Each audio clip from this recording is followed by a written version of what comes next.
My dear Wormwood, I note what you say about guiding your patient's reading, and taking care that he sees a good deal of his materialist friend. But are you not being a trifle naive? It sounds as if you suppose that argument was the way to keep him out of the enemy's clutches. That might have been so if he had lived a few centuries earlier. At that time the humans still knew pretty well when a thing was proved and when it was not, and if it was proved they really believed it.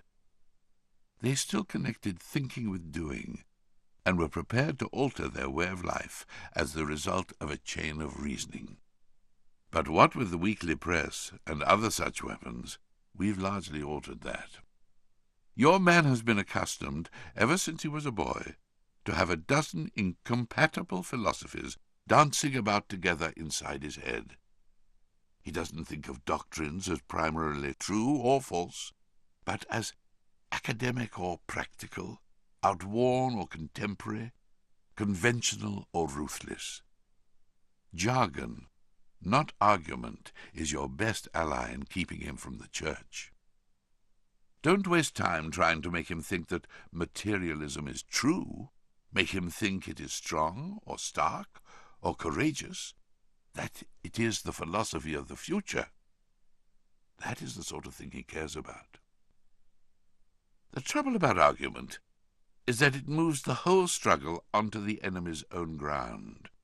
He can argue too, whereas in really practical propaganda of the kind I am suggesting, he has been shown for centuries to be greatly the inferior of our Father below.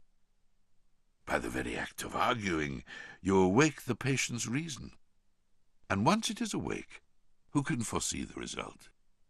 Even if a particular train of thought can be twisted so as to end in our favour, you will find that you have been strengthening in your patient the fatal habit of attending to universal issues and withdrawing his attention from the stream of immediate sense experiences. Your business is to fix his attention on the stream. Teach him to call it real life, and don't let him ask what he means by real. Remember, he is not like you, a pure spirit. Never having been a human, oh, that abominable advantage of the enemies, you don't realize how enslaved they are to the pressure of the ordinary. I once had a patient, a sound atheist, who used to read in the British Museum. One day, as he sat reading, I saw a train of thought in his mind beginning to go the wrong way. The enemy, of course, was at his elbow in a moment. Before I knew where I was, I saw my 20 years' work beginning to totter. If I had lost my head and begun to attempt a defence by argument, I should have been undone. But I was not such a fool. I struck instantly at the part of the man which I had best under my control, and suggested that it was just about time he had some lunch. The enemy presumably made the counter-suggestion, you know how one can never quite overhear what he says to them, that this was more important than lunch. At least I think that must have been his line, for when I said quite, in fact much too important to tackle at the end of a morning, the patient brightened up considerably, and by the time I had added, much better come back after lunch and go into it with a fresh mind, he was already halfway to the door. Once he was in the street, the battle was won.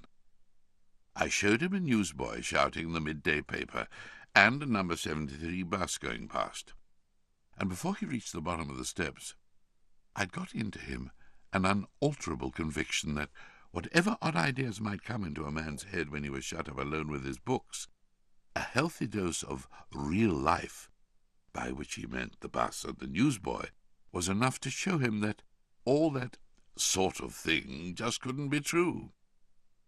He knew he'd had a narrow escape, and in later years he was fond of talking about that inarticulate sense for actuality, which is our ultimate safeguard against the aberrations of mere logic. He is now safe in our Father's house.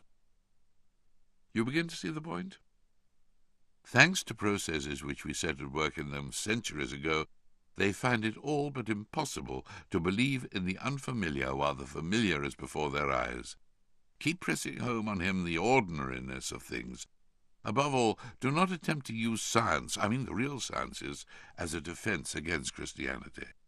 They will positively encourage him to think about realities he can't touch and see. There have been sad cases among the modern physicists. If he must dabble in science, keep him on economics and sociology. Don't let him get away from that invaluable real life.